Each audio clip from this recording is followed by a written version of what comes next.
Hi everyone, this is Ryan from HA Excel. So I'm the economics course director of HA Excel, and my team and I have an obsession. That obsession is to help any students we come across to improve at least 3 levels and to get at least a level 6. Okay, so today we will focus on macroeconomics, and a lot of students find macroeconomics quite difficult, especially the evaluation part, because they don't have a clear way of thinking that ensures that they will come up with most of the points in the marking scheme.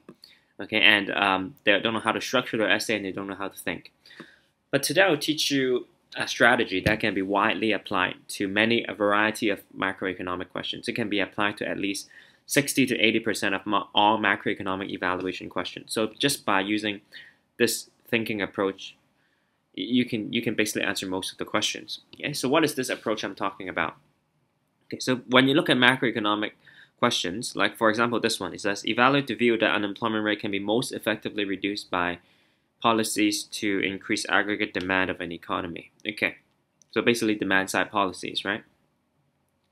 So whenever you see these types of questions, there are a few areas to think about, and if you talk about these areas, it will allow you to get most of the points on the marking schemes. And what are these areas? It's basically these few things right here.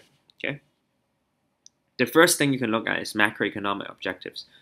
Like for example, in this question, they're talking about demand side policies, right? So how would demand side policy affect the macro objectives? So just to remind you, macroeconomic objectives includes inflation, unemployment, growth, and income equity. Okay, so you can talk about those. How does demand side policy affect those? Okay,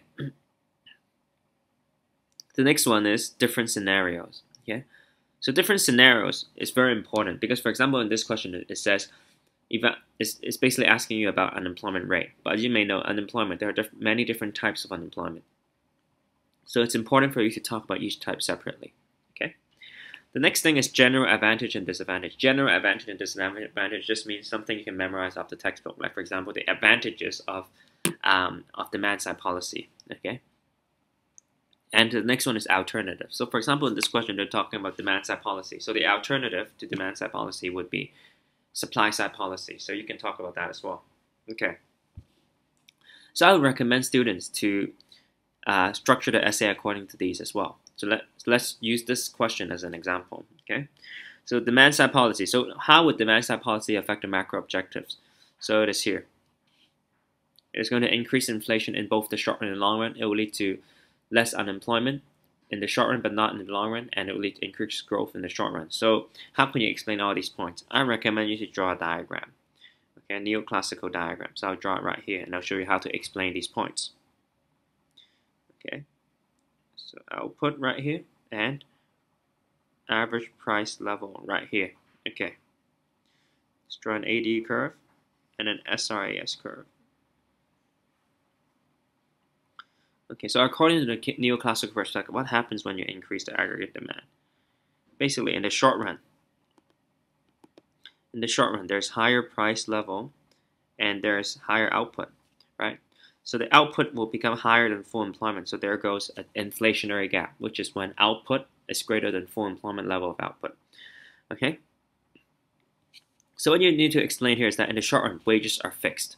So that's why as price increase from P to P2, the profitability for firms increase because wages are fixed. So that means cost of production is fixed. So firms enjoy greater profitability. So that's why they're willing to produce a higher output. They're willing to produce now at Y, right? Okay.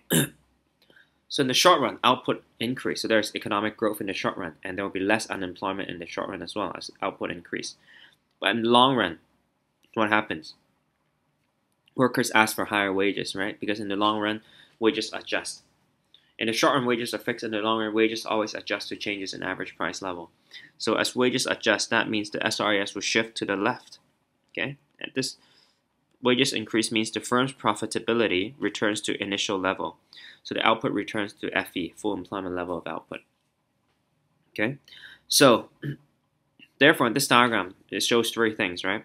It shows our arguments just now, which is it increases inflation in the short run and long run. It reduces unemployment in the short run, but not in the long run, because in the long run, the output returns to full employment. So that means unemployment rate is back to natural rate of unemployment. Okay. because at full employment, there's natural rate of unemployment. So when the output is more than full employment, the unemployment rate will be less than natural rate of unemployment. Okay, but if the economy goes back to full employment, that means the unemployment rate would be at natural rate. And as you can see, there's increased growth in the short run, more higher output in the short run as the output increased from FE to Y, right?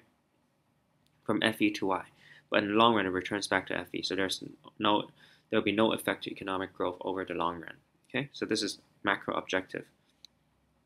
Okay, so now let's look at different scenarios. That is, so section 2, different scenarios. So unemployment, there are two broad types of unemployment. First is cyclical. The second type is natural unemployment. Okay, so let's talk. So the first argument here is that it is effective for cyclical unemployment. So let's see how we could explain that. I would recommend you to use a diagram. Okay. So to recall, just as a recap, what is cyclical unemployment? Cyclical unemployment is said to exist when the economy is operating in a deflationary gap. That means when the equilibrium level of output is less than the full employment level of output. Okay. So as you can see in this diagram, okay, the equilibrium level of output is at Y. So it's less than full employment. Okay, the equilibrium is where AD equals to SRAS. All right. So in this case, there will be cyclical unemployment because there's not enough aggregate demand, such that there will be a deflationary gap. Okay, the economy is not operating at full employment. So in this case, demand side policy can be used to close the deflationary gap in the short run, which allows the economy to reach full employment. Okay, so right here. Okay, so yeah, that's the point. It would reduce cyclical unemployment in the short run. Okay, so now let's talk about the second point, which is ineffective for natural rate of unemployment. Okay, so I think the best diagram to illustrate this point is going to be the Phillips curve. Okay, the Phillips curve. Let me draw the Phillips curve.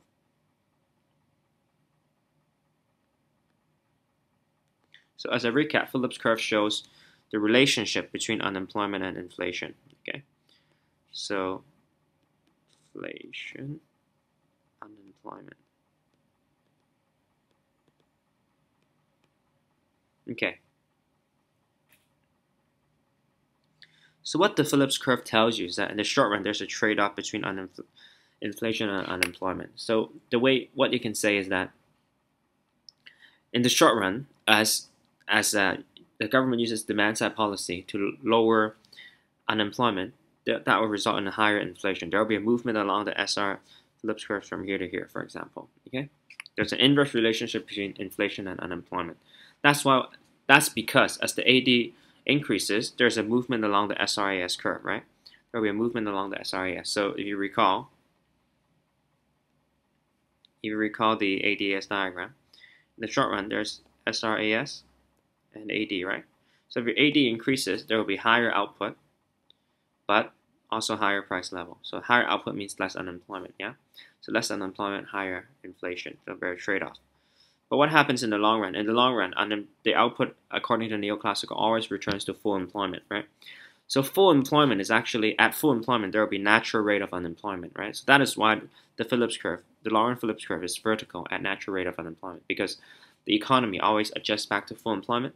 That means unemployment rate returns to natural rate of unemployment, okay? And therefore,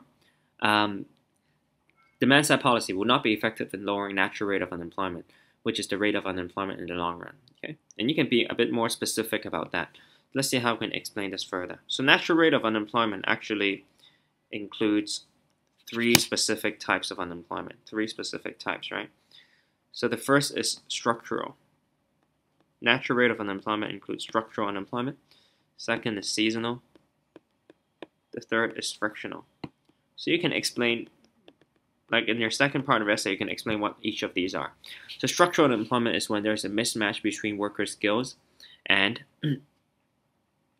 jobs available, right? So they lack skills to take up existing jobs. Okay, so for structural unemployment, you can say the most effective way to lower it is by training. So workers have increased job mobility. Okay, for seasonal unemployment is when workers' jobs are off season. So again, Training may be an effective tool to lower seasonal unemployment. Another strategy may be to lower transfer payments to lower unemployment benefits, so unemployed workers will have more incentive to find work during their off-season. Okay, that's for structural.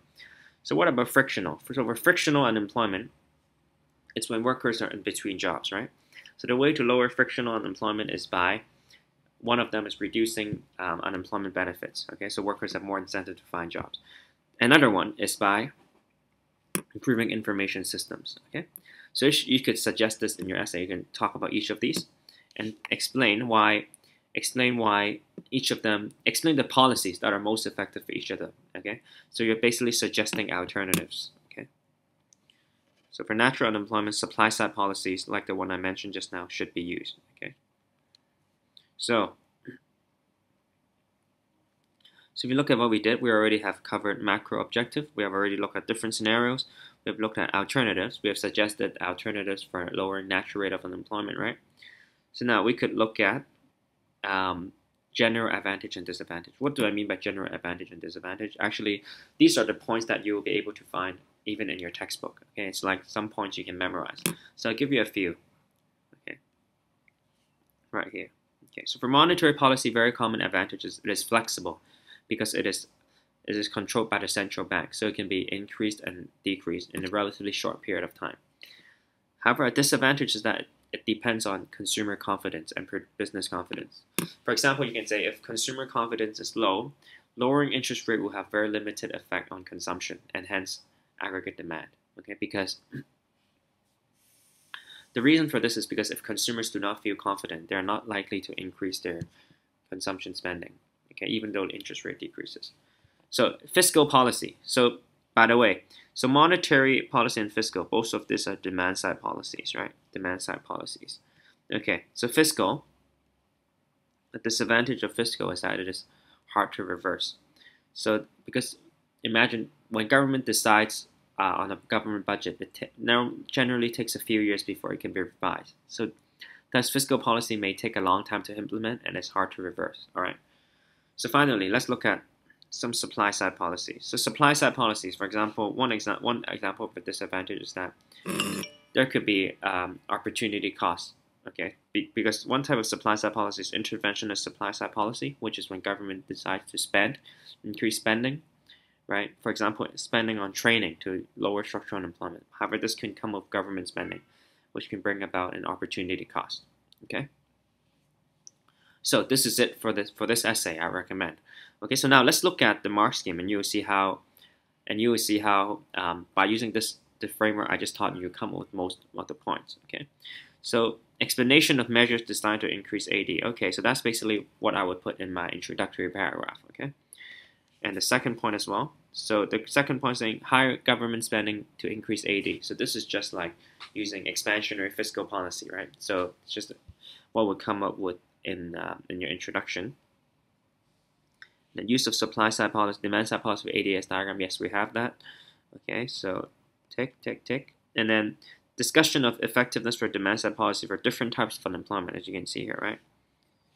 So this is what you would talk about in different scenarios. Okay, so that's pretty easy. So the next point, supply side policy to reduce non-demand deficient unemployment. So that means natural rate of unemployment. We have mentioned that as well when we look at different scenarios, right? Discussion of problems with supply side policies. Okay, so this is basically the kind of thing you would come up with when you think about general advantages and disadvantages, yeah?